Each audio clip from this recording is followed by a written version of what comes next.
C'est une peau. La peau de vache. Pourquoi vache? La vache en hébreu se dit para. Mais para, ça signifie aussi soyez fécond, soyez prospère. Parce qu'en réalité, la prospérité du peuple se cachait dans la loi. Le problème, c'est que nous, quand on dit loi, on confond avec les commandements. Nous ne sommes plus sous les commandements de la loi. Parce que les prescriptions et les ordonnances, ce sont des choses qu'on voit avec nos yeux. Continue. Je vais vous expliquer tout à l'heure. Donc, la Torah, normalement, c'est une peau d'animal. Pour nous dire qu'en réalité, c'était déjà une ombre. Que la vraie Torah, c'est une personne. Voilà pourquoi il y avait la peau. Et l'encre pour écrire symbolise le sang qui circule dans le corps. Déjà là, nous voyons que la parole, la Torah, devait se faire chair. Maintenant, les deux sont comme ça, sont fermés. Et vous voyez une ceinture. C'est cette ceinture qu'on appelle la ceinture de la vérité. Donc quand Éphésiens dit mettez à vos reins la ceinture de vérité, parce qu'en réalité tu es censé être toi une lettre vivante, une Torah vivante qui a sa force dans la vérité. Maintenant, pour lire, on dénoue la ceinture. D'où la Bible dit il déliera la ceinture des rois. Quand toi tu viendras parler, la force des rois sera déliée.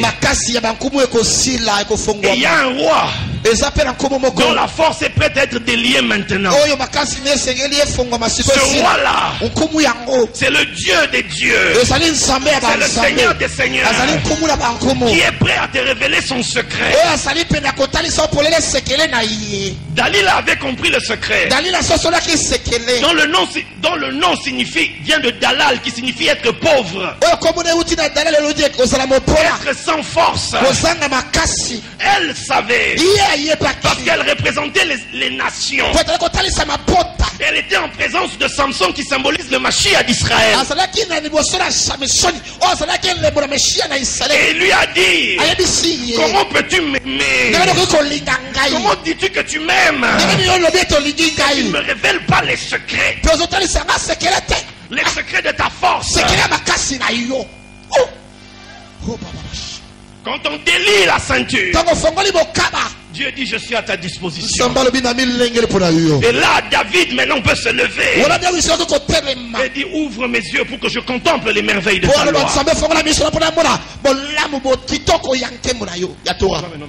Tiens là et tiens en bas. Donc quand on ouvre, regardez ce qui se passe. Les rabbins te disent ceci, que les deux là symbolisent les deux caractères de Dieu,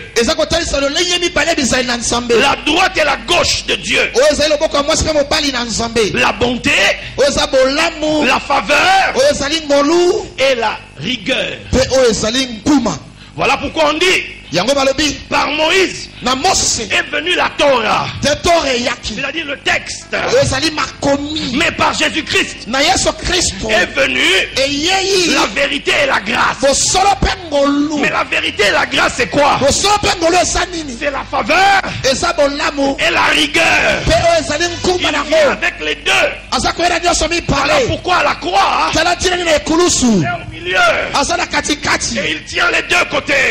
Il y en a un à qui on dit: tu seras avec moi aujourd'hui dans le paradis. Celui-là, c'est la faveur, c'est la grâce. Mais l'autre, c'est le jugement, c'est la rigueur.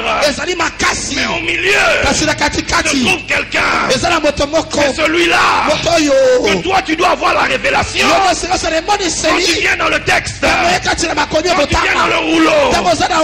Or le rouleau, le texte, c'est un miroir. C'est un miroir. Donc quand toi tu viens regarder,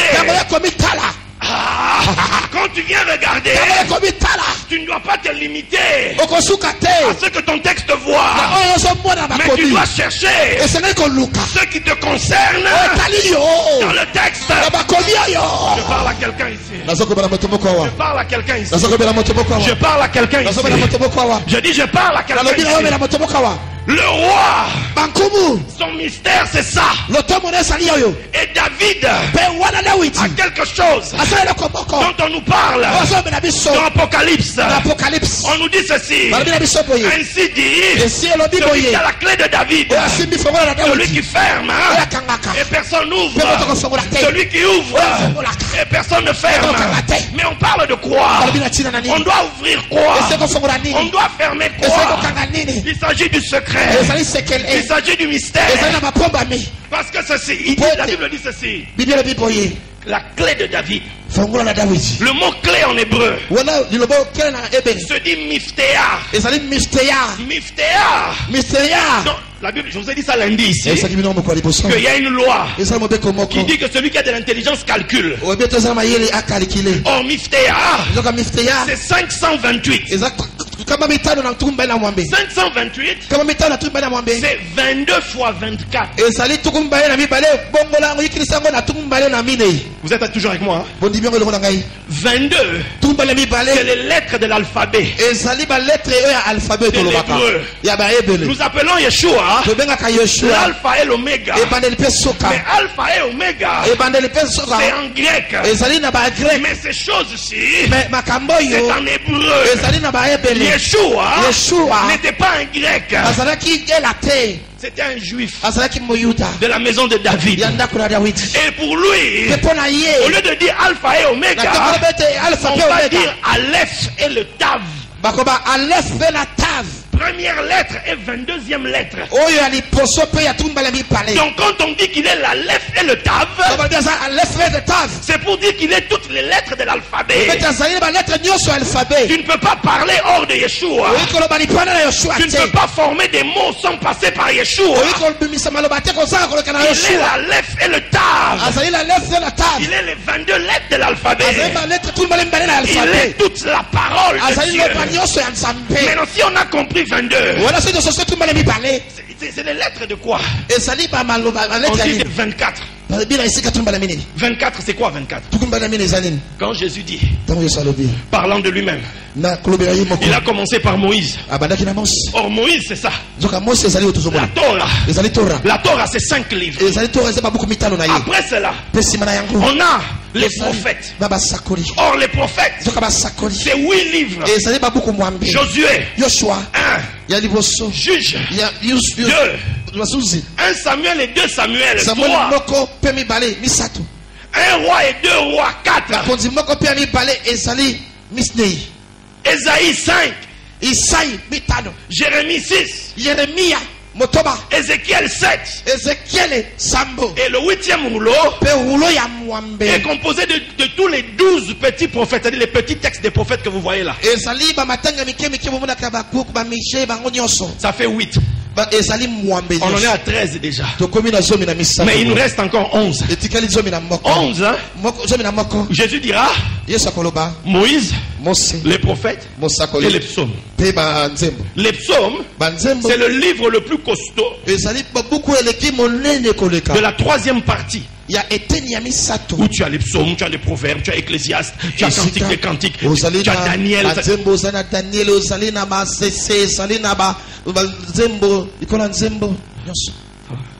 Donc nous en sommes à 24. Voilà pourquoi après le septième, celui qui vaincra, on a dit ceci: monte ici. Quand la personne est montée, pour que je te montre les choses, il a trouvé 24 trônes sur lesquels étaient assis 24 vieillards qui avaient 24 couronnes sur leur tête. Ça c'est quoi? C'est un mystère. C'est le mystère des 24 livres. La couronne sur les vieillards, c'est l'autorité des saintes écritures. Le trône, c'est la gloire des saintes écritures. Ce sont des vieillards. C'est la sagesse des saintes écritures. Mais au milieu des 24 livres, on dit qu'il y a un 25e trône. Celui qui était assis dessus avait la forme d'une pierre sarde et puis jaspe.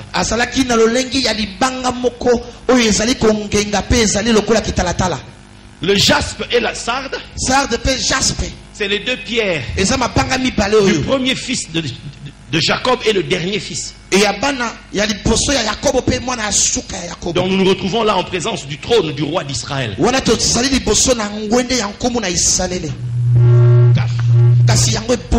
Au milieu des 24 livres. Ça va jusque là. Donc la clé de David, c'était quoi? Les lettres des saintes écritures. Parce que David demandait à Dieu: ouvre mes yeux pour que je découvre le secret caché. Maintenant, je vais vous expliquer quelque chose que je ne comprenais pas avant. Grâce à Dieu, aujourd'hui j'ai compris. J'ai du moins appris. Chez les Juifs, ils te disent ceci: que la Torah a 4 niveaux d'interprétation. Voilà pourquoi en Éden, il y avait un fleuve, la Torah, qui se divisait en 4. C'est les 4 niveaux d'interprétation. Premier niveau, ce que nous lisons, l'histoire que nous avons dans nos Bibles. Ça c'est le premier niveau. Premier niveau. Mais ça, c'est un voile. Deuxième niveau. Dans le premier niveau, on appelle ça en hébreu le pshat. Pshat, une fois, pshat. Deuxième niveau, on appelle ça remez. Remez, c'est quand on commence à faire les paraboles. Quand on commence à expliquer en prenant des images. C'est ce que Jésus faisait quand il prêchait, n'est-ce pas? Dans Matthieu 13, il faisait quoi? Des paraboles. Boza. Pardon. La bonne sémence est livrée. Merci. Donc, deuxième niveau, c'est les paraboles.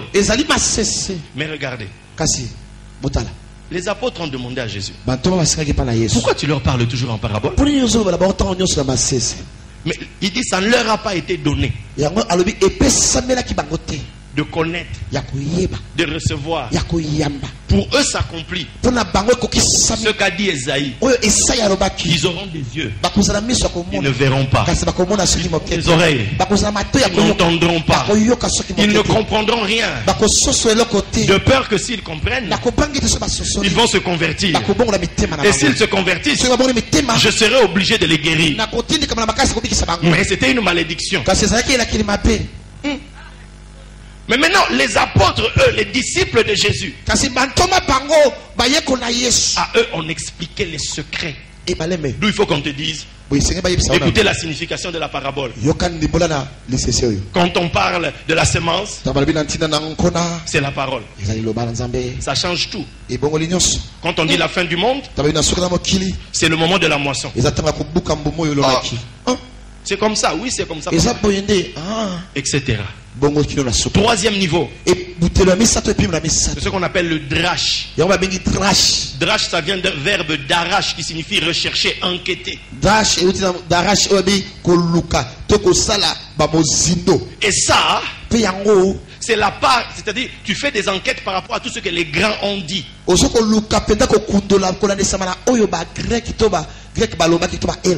Non, les grands. Les sages ont fait des commentaires. C'est comme par exemple tu écoutes ce que l'évêque a déjà prêché, ce que tel homme de Dieu a déjà prêché. C'est-à-dire que tu restes dessus, tu utilises ça pour toi. Ça c'est le troisième niveau.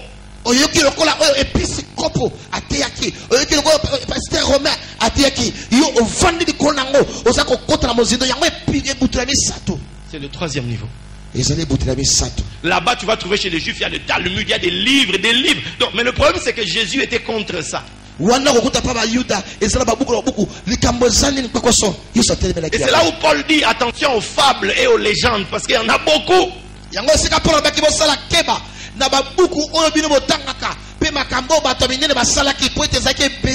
Parce que lorsque les enfants d'Israël ont quitté Babylone, il y a eu un problème. Ils ont tué les prophètes. Ils ont arrêté l'action prophétique et ils ont dit que maintenant on ne va rester que dans la tradition orale.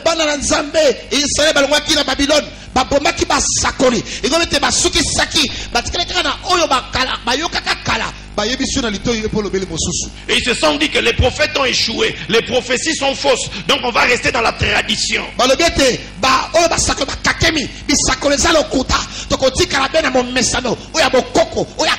Voilà pourquoi vous allez voir cet homme que j'aime beaucoup. Oh, celui que vous aussi vous aimez beaucoup. Tout acte qu'il posait, toute chose qu'il faisait, Matthieu dit, c'était que s'accomplisse ce qu'avaient dit les prophètes. C'était afin que s'accomplisse ce qu'avaient dit les prophètes. Oh, si tu es un prophète de Dieu ici, laisse-moi te dire, tu vas entrer après ce rach dans un temps où tu vas voir l'accomplissement des paroles de Dieu. Parce que la Bible dit dans Amos 3:7 que l'Éternel ne fait rien tant qu'il n'a pas révélé son secret à ses serviteurs les prophètes. Ici prophète, je prends tout le monde. Parce que Moïse avait dit puisse l'Éternel faire de tout le peuple des prophètes. Le prophète ne se contente pas des 3 premiers niveaux. Le prophète veut aller au 4e niveau qu'on appelle le sod, qu'on appelle le secret. Et le secret là, c'est ce dont Paul parle. Il dit je vous prêche le mystère caché en tout temps. Le secret caché en tout temps, mais maintenant révélé à ses saints. Il dit Christ, le Mashiach, lui en qui se trouvent cachés tous les trésors de la connaissance et de la sagesse.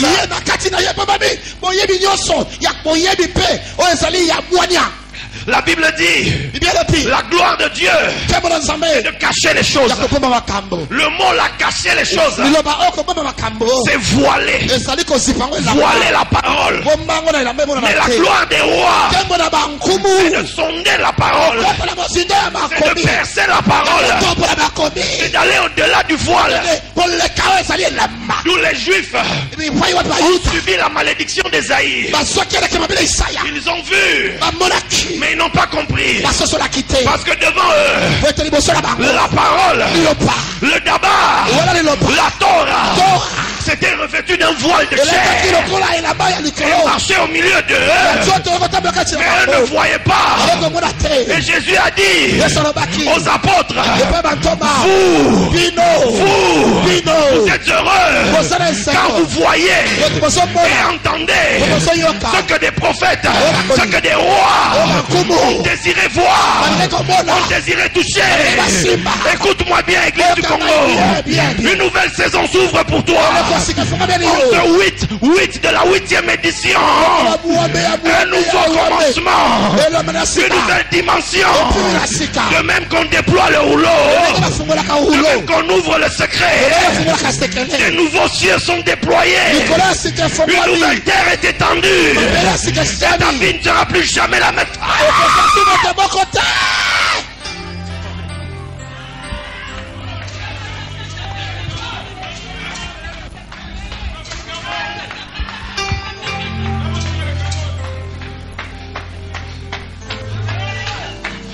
Viens vite, toi, viens vite. Vite.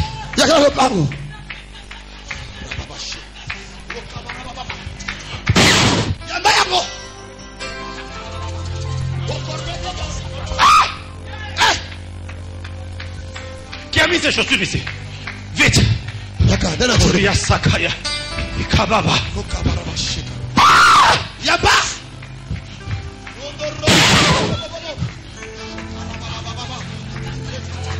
Écoutez bien. Écoutez bien. Le Dieu de la Bible, le Dieu de la Torah, c'est le Dieu de Moïse. Mais il est aussi le Dieu de David. Mais ne t'arrête pas là. Tu dois passer à la 3e étape qui te connecte à cette maison-là. C'est Yeshua. Jésus.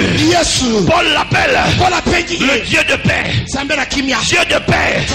Parce que la paix, Shalom, c'est la même valeur que Mashiach. Donc quand on dit Dieu de paix, c'est comme si on dit le Dieu du Messie. Amenez-la-moi.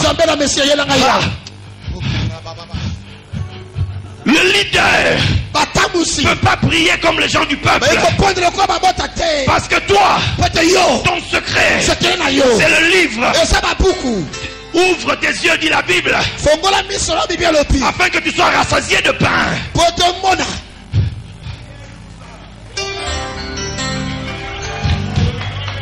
Regarde ceci.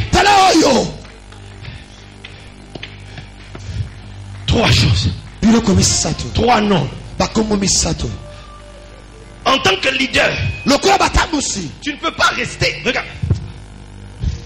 On ne peut pas transformer l'évangile dans une tradition.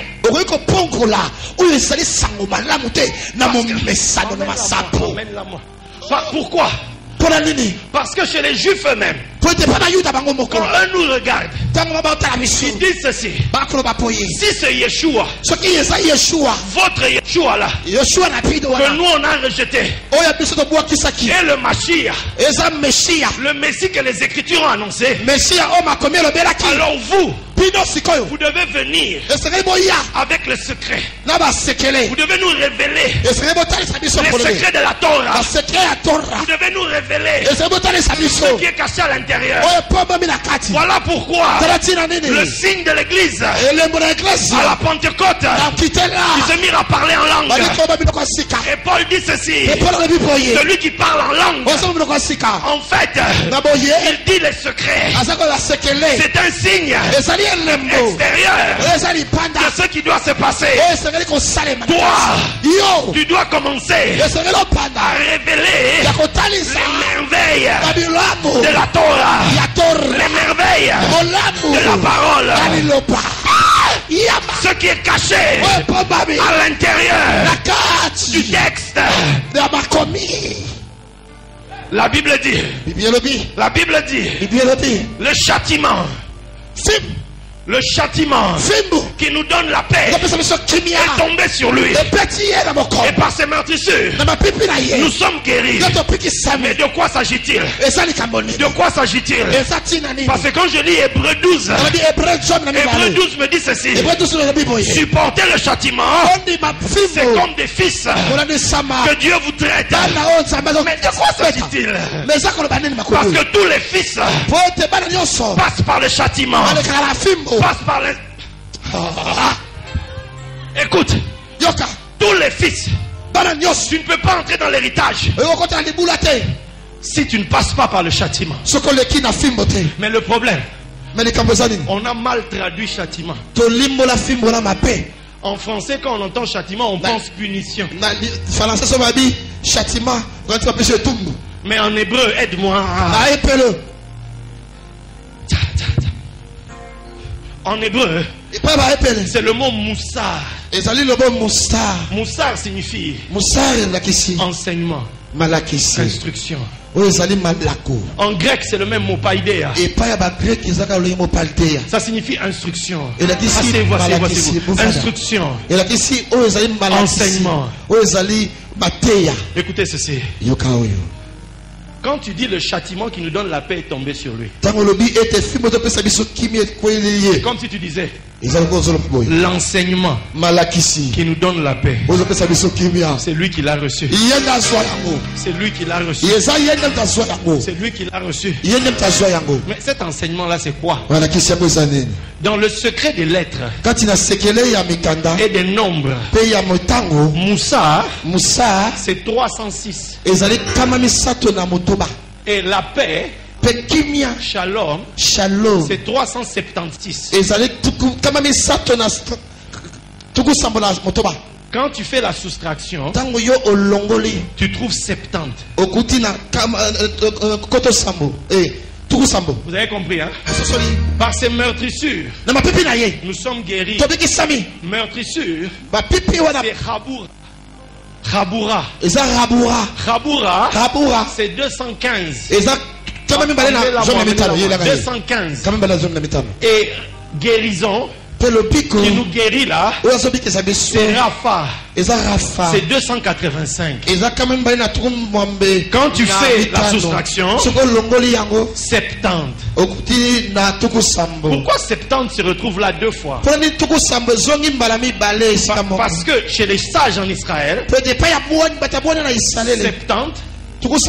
c'est la valeur numérique de Sod, le secret.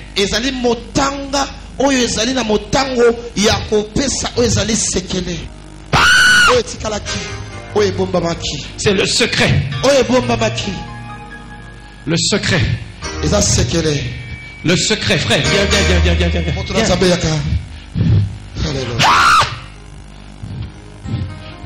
C'est le secret. Le secret. L'enseignement qui donne le shalom. C'est le secret. Parce que Dieu avait dit à Moïse et au peuple, c'est ce livre qui va vous assurer la supériorité sur toutes les nations.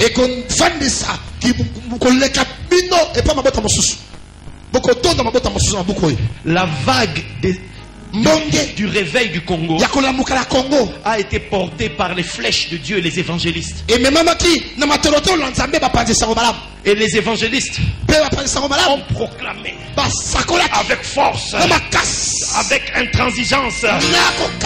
Ils ont dit au Congo que Yeshua est Seigneur, que Yeshua est le Messie, que Yeshua est ressuscité, que Yeshua règne pour toujours.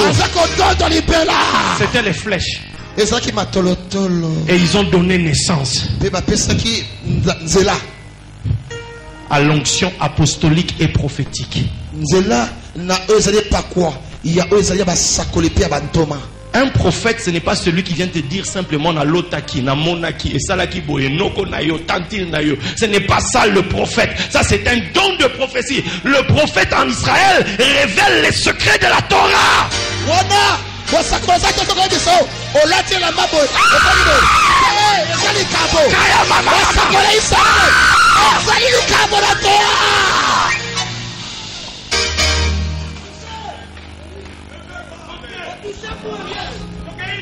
Révèle-moi le secret de Dieu, cela me donnera la paix. Révèle-moi le secret de Dieu, cela m'édifiera. Révèle-moi le secret de Dieu, cela me donnera la supériorité sur les nations.